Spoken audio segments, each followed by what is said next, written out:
Eu costumo me apresentar assim. Eu sou Guilhermo, os outros são Guilherme.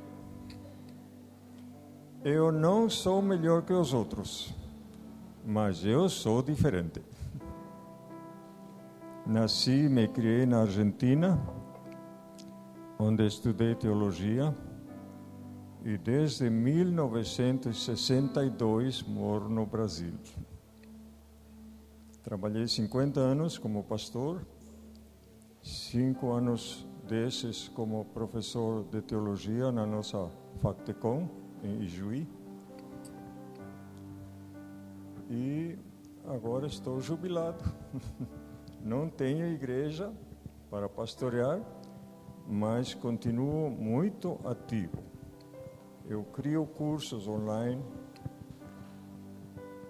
Em 1966, criei o curso do discipulado, com 9 cartilhas, pensado em 9 meses, um ano letivo, né?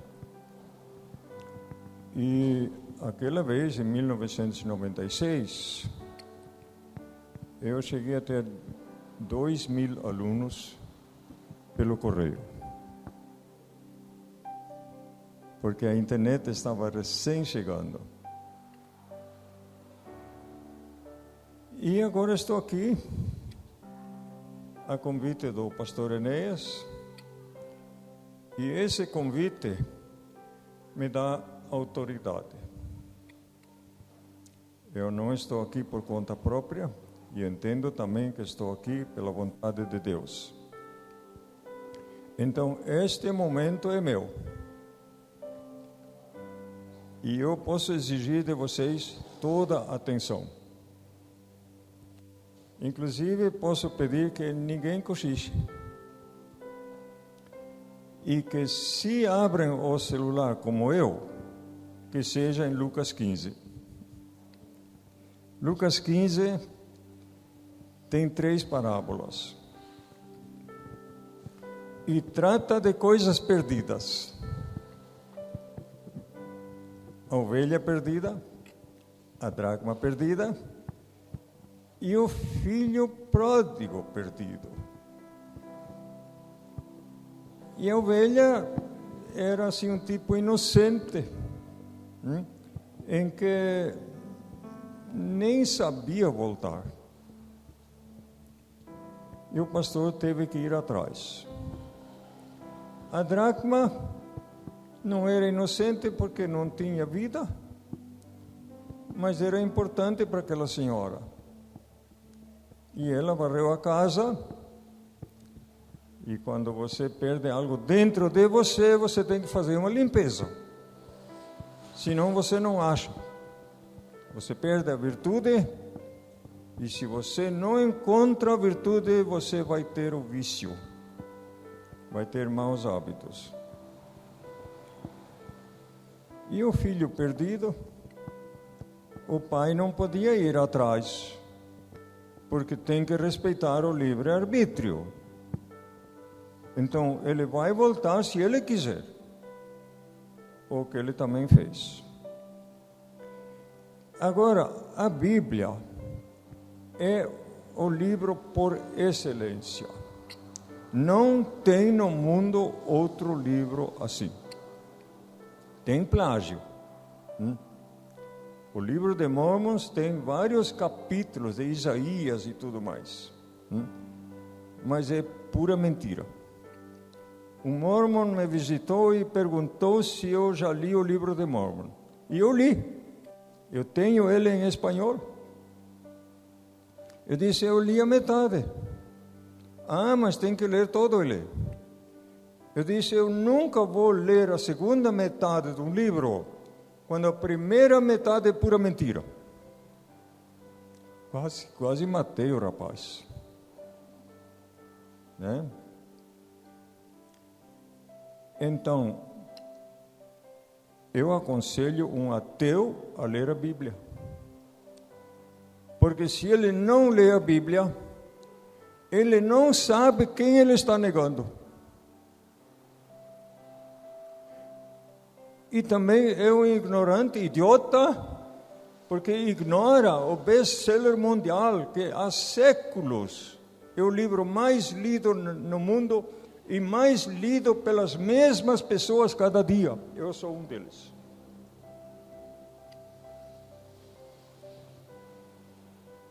E aí, se ele ler a Bíblia, ele poderá ficar ainda ateu? Provavelmente não. Porque a palavra de Deus é eficaz e como uma espada de dois gumes. Mas se ele ficar ateu, ele vai ser um ateu consciente. Ele vai saber quem ele está negando. Então a Bíblia tem uma virtude toda especial. Além de ser o único livro antigo em que o autor ainda vive. Por isso está cheio de vida. Mas também a especialidade da Bíblia é dizer muito em poucas palavras. A parábola da ovelha perdida tem 3 versículos e mais um para a conclusão. Foram feitos milhões de sermões já sobre essa parábola. Milhares de livros foram escritos sobre essa parábola. E hoje à noite o Espírito Santo está comigo para revelar para vocês algo que talvez vocês nunca ouviram. E vai ser estranho. Vocês de início poderão dizer: não é assim não, o pastor está inventando. Porque eu vou ver algumas coisas nas entrelinhas. E vou ter que provar para você que é verdade, porque não está escrito. Eu vou falar o que muitos vão considerar uma mentira. Não foi o pastor que encontrou a ovelha. Não foi. Eu desafio vocês, se vocês andam pela colônia, numa fazenda, numa granja ou num sítio qualquer,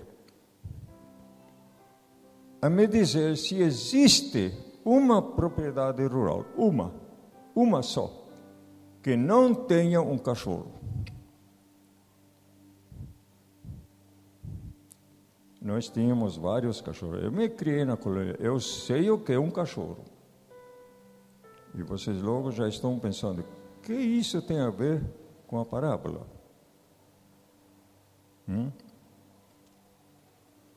Então eu tenho que explicar como é que o cachorro está envolvido nesta parábola. E aí tenho que ressaltar as qualidades de um cachorro. O cachorro é o único animal no mundo que morre por seu dono. Ele dá sua vida pelo dono e pela sua propriedade. Mesmo que o dono o maltrate, deixe passar fome e sede, o cachorro nunca odeia o seu dono. Ele sempre ama.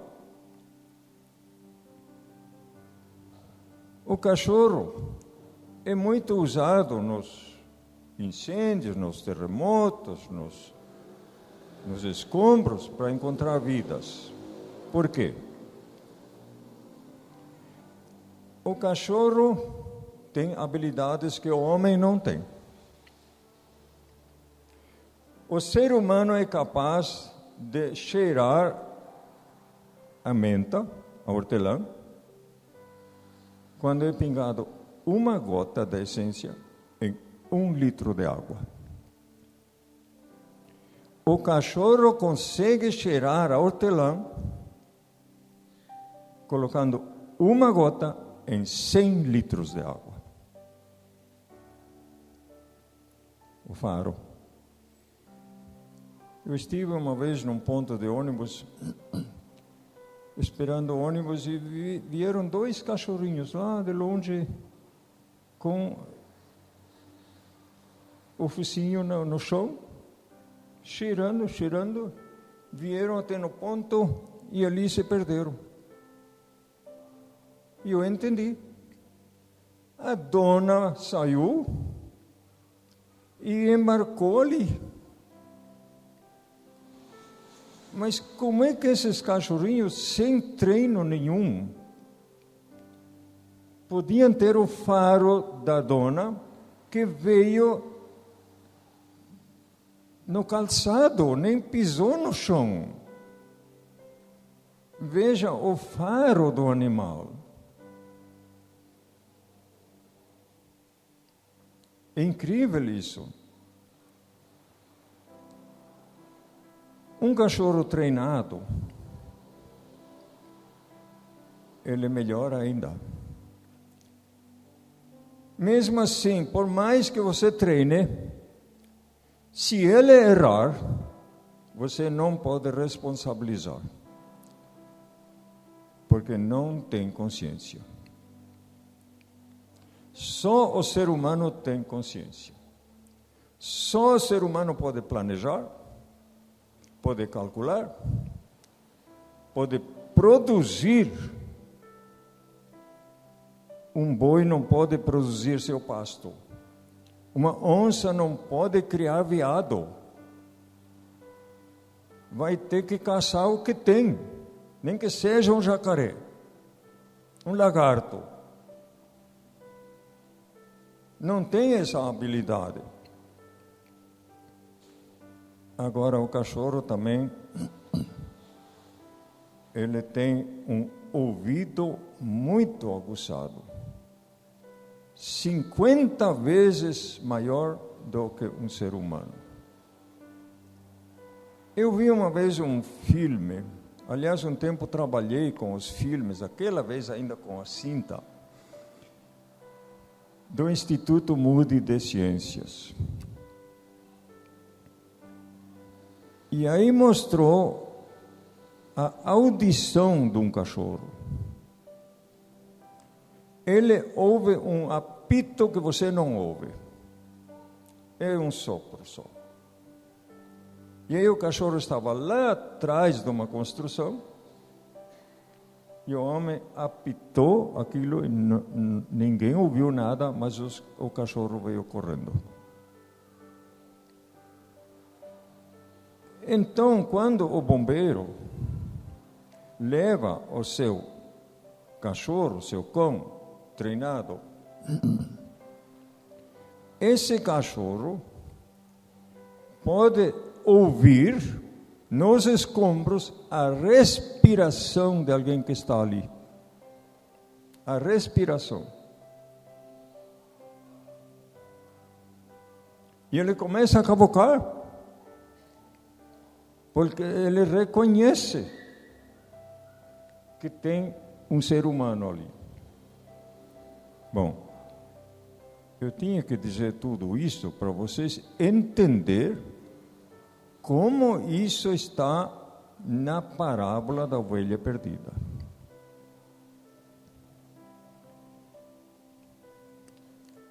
Lembro uma vez, nós morávamos à beira de um grande mato e ali tinha lobos. O lobo-guará, que conhecemos como cachorro do mato. E ele gosta de galinhas. E nós criávamos muita galinha, caipira, solta assim, não tinha nem galinheiro. O pai fazia um puleiro lá para eles dormir de noite. E então, a garantia dessas galinhas eram os cachorros. E o cachorro sabia que não podia chegar perto, o lobo sabia que não podia chegar perto. E ele dava um berro lá no mato. Os cachorros logo acuavam. Não dá para ir. Mas uma vez um arriscou e chegou para comer uma galinha. E os cachorros o mataram. De manhã o pai olhou assim para o lobo e disse: aham, Você sabia que não podia vir aqui. Te rasgaram as calças, tchê. Mas o cachorro não costuma sair caçar. Ele vai caçar com o dono. Assim como o cachorro não tem a mínima habilidade de procurar uma ovelha perdida. Vai ir com o dono. E então, o que o pastor fez? Em primeiro lugar, 100 ovelhas é pouca coisa. Não é suficiente para alguém viver disso. Nem sabemos se essas ovelhas eram dele. Talvez ele estava só cuidando as ovelhas de um outro. Talvez o seu salário era metade das crias. Porque 100 ovelhas dão 100 cordeirinhos por ano. Dá uns 8 ou 9 por mês. Então ele teria metade disso por seu trabalho. Ou, quem sabe, uma ovelha adulta por mês. De qualquer maneira, ele perdeu uma. E por que ele sabia que perdeu uma? Porque ele contava as suas ovelhas. Pastor, você conta as ovelhas? Deve ter um fichário, né? E aí tem o endereço, você sabe onde cada um mora, sabe o telefone. Mas, como a minha igreja não tem em Ponta Grossa, eu frequentei por uns 8, 9 anos uma igreja tradicional, porque gostei da mensagem.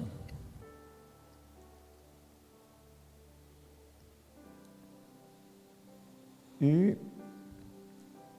essa igreja não crescia. Em 2012, o pastor presidente, eram 4 pastores, disse: em 2015 nós vamos celebrar o nosso centenário. As igrejas tradicionais gostam dessas festas, né? 100 anos, que fama, né? E ali nós temos 700 membros, e em 2015 vamos ter 1000. Gostei, porque eu gosto de desafio. Eu gosto de projetar o futuro. Mas nada aconteceu. Não. Esse pastor foi transferido. Outro dos 4 pastores tomou posse como presidente do conselho. E ele disse: não estamos crescendo. Somos 600 membros. E não estamos crescendo. Vamos dar uma parada por 6 meses e repensar. Gostei disso. Vamos repensar. E vamos dar um treinamento para os membros. Eu fui o primeiro que me interessei. Depois eu vi que esse treinamento eu já tinha feito 25 anos atrás em Curitiba, sobre igreja em células. Mas depois, quando foram criadas as células, e eu fui líder de uma, não veio nada disso. Nada. E se eu tiver oportunidade aqui para pregar algum dia sobre a alimentação dos 5.000, eu vou falar disso. Da mensagem que faz a igreja não crescer. Uma mensagem muito boa. Tipo, você tem que orar mais, você tem que ler mais a Bíblia, você tem que contribuir mais.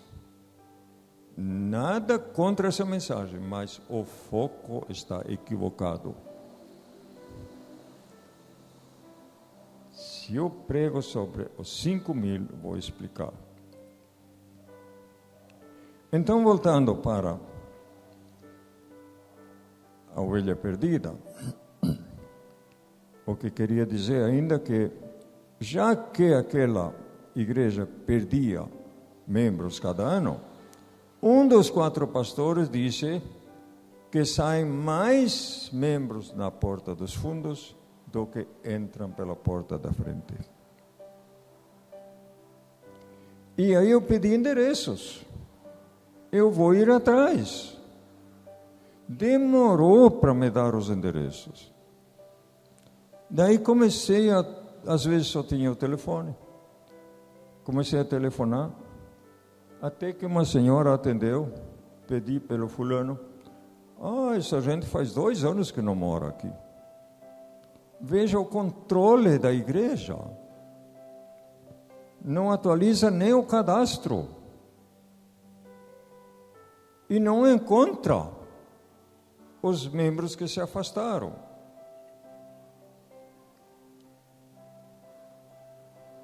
E aí então a igreja não cresce. Mas a igreja tradicional tem esse defeito. A presbiteriana, a luterana, a católica, tem esse defeito que aquele que sai da igreja não presta. Pronto. Na minha igreja eu ouvi isto. Um dos líderes comentando, o fulano que saiu da igreja, se ofendeu, um deles disse, deixa que vá, não presta mesmo. Então, onde é que fica a doutrina da ovelha perdida? Tem que ir atrás. Mas como é que vai ir atrás se não tem nem o cadastro atualizado? Não acha. Mas não é incumbência do pastor encontrar o membro que foi embora. Não é. A função do pastor é outra. Já vou explicar. Então, aquele pastor contou suas ovelhas. E muitas vezes me dizem, e até membros da minha igreja me disseram, não interessa a quantidade, o que interessa é a qualidade. Qualidade que não se multiplica, que não produz nada. Esses membros velhos são caciques, que muitas vezes são os donos do pedaço. Quando eu trazia uma família que estava 10 anos afastada da igreja, diziam, não, nós não queremos essa gente. Enquanto nós construíamos a igreja, eles fizeram festas, gastaram no pecado, agora vem se aproveitar do que nós construímos. Bem assim. Tem pessoas aí, crentes velhos, que se acham dono do pedaço. Eles são os super santos. Quando eu morava em Capanema, lá nos anos 70, me visitou um pastor que veio do Paraguai. E ele falou de 2 missionários que chegaram lá, e um disse para o outro, eu vou cuidar para que não cresça joio no trigo. Eu prefiro 10 super santos do que 1000 na dúvida. O outro disse, eu prefiro 1000 na dúvida do que 10 super santos. Porque na prestação de contas você vai ter só 10, e eu vou ter muito mais, não sei quanto, mas vou ter muito mais. Porque um super santo não vale por 2. 2 salvados como do fogo vale 2. São 2 almas. Um super santo é uma alma. E se ele não se reproduz, é como Jesus falou, é um grão de trigo que não morre.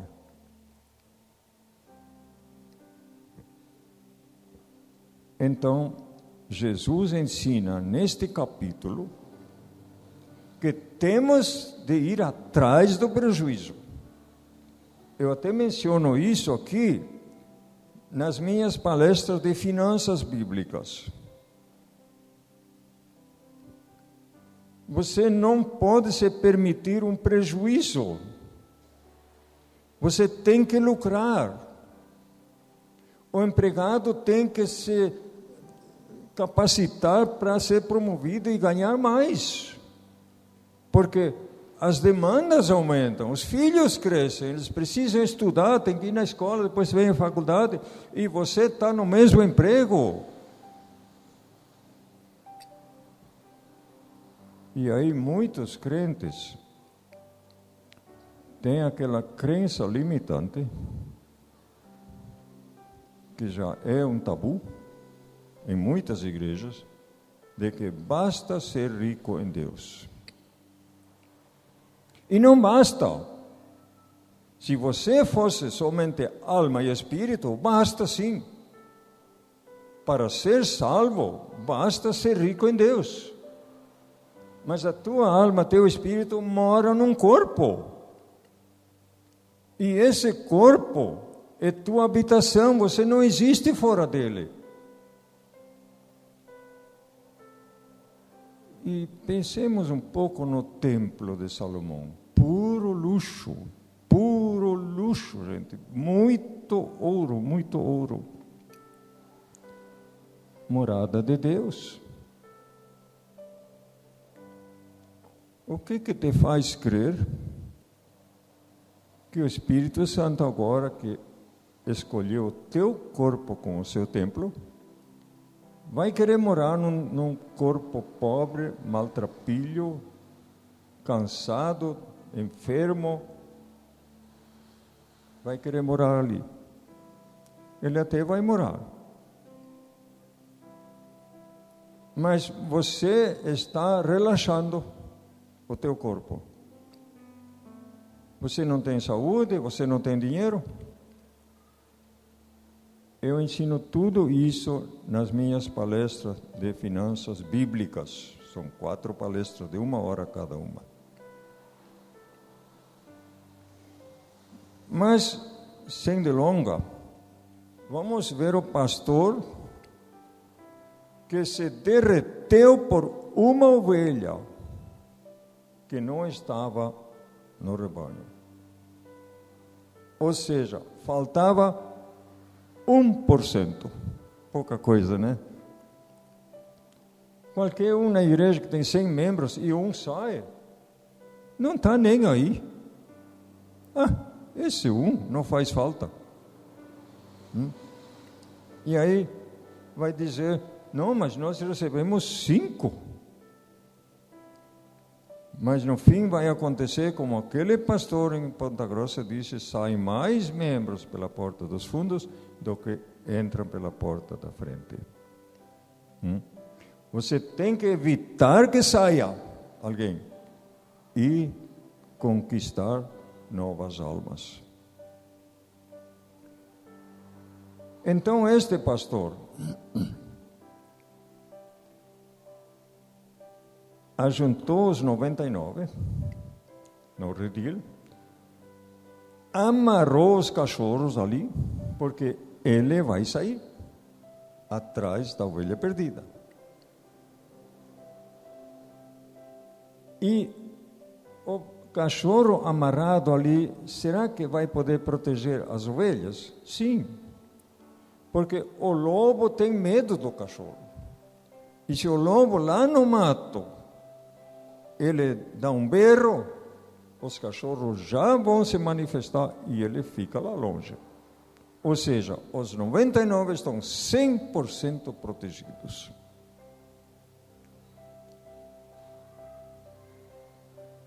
Agora, era noite já. Imagina, Era fim do dia quando ele trouxe o rebanho.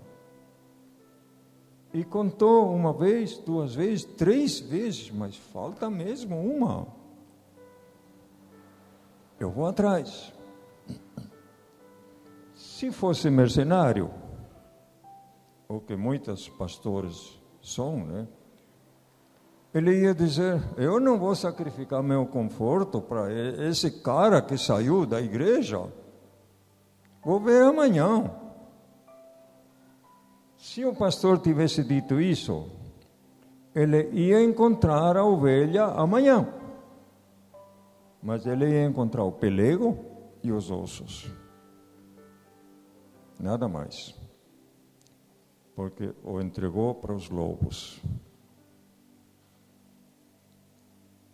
O pastor, eu fui 50 anos pastor, ainda sou, né? 62 anos já. O pastor é um abnegado. Ele sempre tem tempo. Ele pode ser chamado de madrugada, ele vai, seja no hospital, numa casa. Ele não tem preguiça. E assim era esse pastor de ovelha. Só que ele pegou um dos cachorros para ir com ele. E ele foi com esse cachorro, o cachorro vinha atrás, ele na frente, pelo caminho que ele trouxe o rebanho. E por que será que esses cachorros não notaram que uma ovelha estava se afastando? Porque o pastor não viu. Porque estavam loucos para chegar no redil. E a ovelha, os cientistas explicam que a ovelha é míope. Ela enxerga somente 8 metros. Se ela está distanciada do rebanho a 8 metros, ela só tem o recurso ainda de saber onde está o rebanho pelos berros. E se não, está perdida. Então, essa ovelha, eu entendo assim,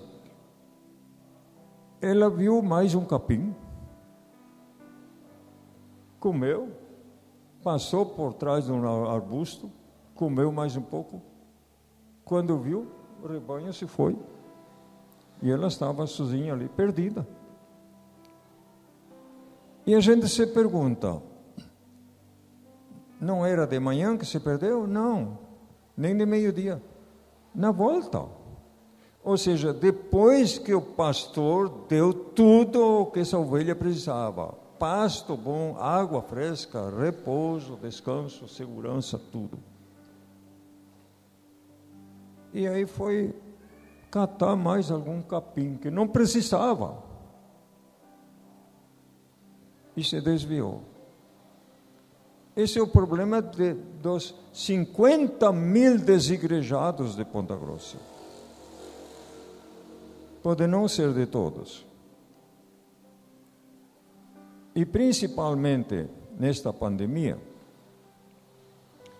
acho que os pastores, as igrejas têm que repensar a sua estratégia. Na volta da normalidade, se é que já é normalidade, muitas igrejas perderam muitos membros. Porque descobriram outros pastos. Por que eu vou dar o dízimo na igreja? Oferta. Por que ir sempre lá? Se eu tenho na internet a pregação que eu quero. E mais, a pregação que eu gosto. Pior ainda, né? Ali, esse crente não se considera desviado. Ele tem muitos deles que estão sem igreja até leem regularmente a Bíblia, oram. Mas fora da igreja não tem proteção. Não tem ninguém por eles. Então, é como em Hebreus está escrito: não deixemos de congregar-nos, como fazem alguns. Eu considero Ponta Grossa, que tem 350.000 habitantes, tem 35.000 desigrejados. E eu me sinto chamado para tratar dessa gente. Eu tenho uma mensagem para eles. E a minha igreja não existe em Ponta Grossa. Mas eu estou dialogando com a direção nacional da igreja para nós abrir uma comunidade ali. Eu não quero tirar nenhum membro de nenhuma das 300 igrejas de lá.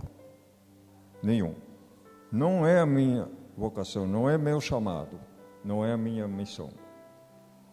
Mas esses que estão sem igreja, eles precisam ser alcançados.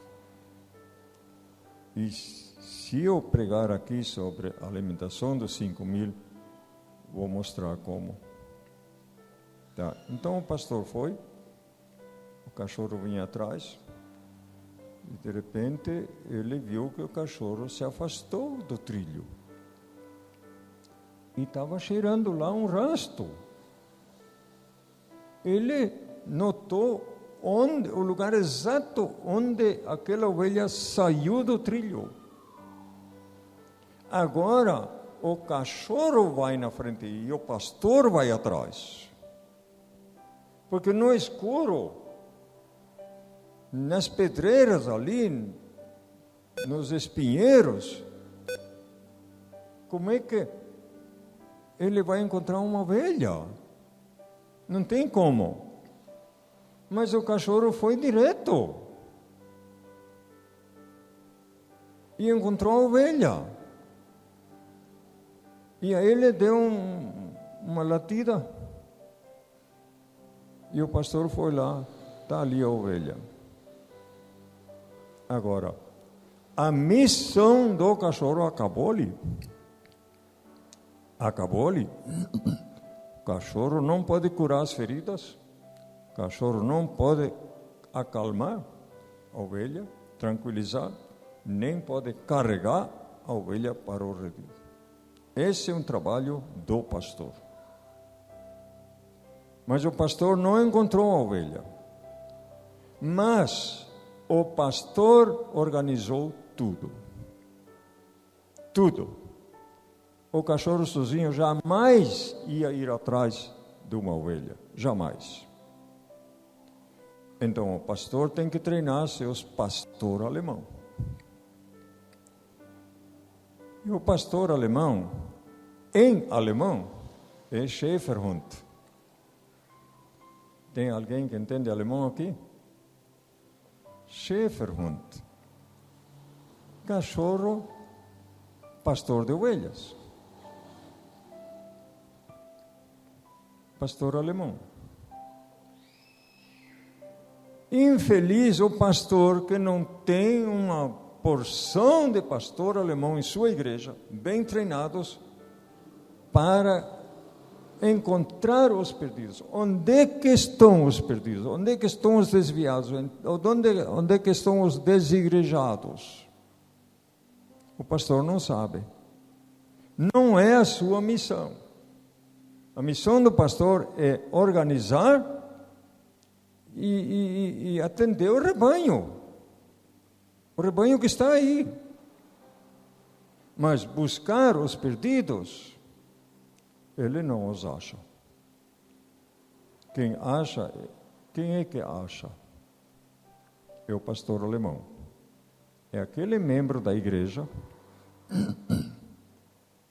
que tem os desviados em sua família, em sua parentela, em sua vizinhança, em seus amigos, em seus colegas de trabalho. Ele tem o faro Ele sabe tudo desses desviados. O pastor não sabe. Esses membros desviados conseguiram esconder do pastor os seus pecados, mas não conseguem esconder dos seus amigos, da sua família, dos seus colegas, dos seus vizinhos. Eles são de vidro. Então são esses os pastores alemães, esses membros bem treinados, que vão saber onde estão, imediatamente, o dia que eles saem da igreja para não voltar mais, esses sabem. E falam para esses, eu não piso mais nessa igreja. Eles são os primeiros a saber. Por isso, esses sabem onde estão, o que fazem, se já se mudaram, se morreram. Se morre, geralmente o pastor chega a saber, né? Então, tem que repensar isto. Uma estratégia para manter a igreja, para não perder membros, e não somente de acrescentar sempre novos membros, também. Mas, quando a igreja perde um membro, a igreja fica manchada. O que aconteceu com aquela senhora que perdeu uma dracma? Os entendidos dizem que as 10 dracmas eram um colar. Um colar. Com essas 10 moedas. Agora cai uma. O colar inteiro fica inútil. Não dá mais para usar. Se a igreja perde um membro, a igreja toda fica manchada. A igreja toda tem que ver a sua culpa. Por quê? Será que não foi rigoroso demais? Será que não entendeu as angústias dessa pessoa? Eu não entendia essas angústias. Já fiz enterro de suicidas. Pedi licença para a família. Eu posso falar sobre o assunto? Pode. Eu disse, nós não estamos aqui para condenar. Porque no mínimo 10% de vocês estão pensando nisso. Em se suicidar. Agora, depois que estudei psicanálise, eu entendo as pessoas. Entendo suas angústias, seus traumas, seus medos. Todo pastor deveria estudar psicanálise. Mesmo que Freud foi um ateu. Porque o pastor é o melhor candidato a ser um bom psicanalista. Porque ele já entende as pessoas. Mas não sugiro como alguns pastores fazem, de transformar o escritório pastoral num escritório de consulta e cobrar. Não, isso está errado. A própria ética da psicanálise desrecomenda isto. Tem que separar as coisas. Psicanálise não tem nada a ver com religião. Mas eu posso usar esse conhecimento para entender meus membros. E aí eu posso ajudar muito. Então, não sei se entenderam, não foi o pastor que encontrou a ovelha e não vai ser o pastor que vai encontrar os desviados da igreja. Vão ser os vizinhos, os outros membros. Eles sabem tudo. Tem uma estatística, eu não sei se ele é de Billy Graham ou quem que é, de que 80% dos convertidos foram ganhados para Cristo por amizade. Além da família, colega de trabalho, vizinho. E menos de 20% se converteram por todos os outros meios. Televisão, rádio, folheto, doação de Bíblias. Menos de 20%.